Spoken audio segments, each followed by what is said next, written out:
Λοιπόν, ντύθηκα, θα φύγω γιατί θα αρχίσει να βρέχει πολύ απότομα.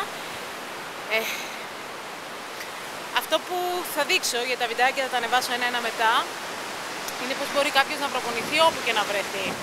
Εγώ τώρα βρέθηκα δίπλα στον Ατλαντικό και είναι πολύ ωραίο να ψάχνουμε να βρούμε τρόπους, πάντα υπάρχουν, για να κάνουμε προπόνηση.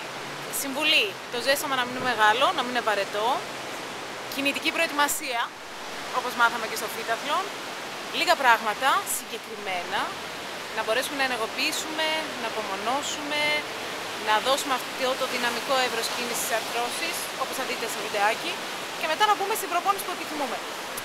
Εγώ για κάποιο λόγο, στα υπόλοιπα βιντεάκια έχω αναπτυχθεί πάρα πολύ στις ασκήσεις επιδεξιότητας, πλειομετρικές θα έλεγα, αλλά αυτό δεν σημαίνει ότι μπορείτε να κάνετε οποιαδήποτε άλλου είδους προπόνηση έξω, χρησιμοποιώντας τη φύση, τα παγκάκια, τον καζόν, τα γρασίλια. Λοιπόν, τρέχω, φεύγω, καλή θέαση, ό,τι θέλετε θα με δείτε στο Facebook και στην Ελλάδα.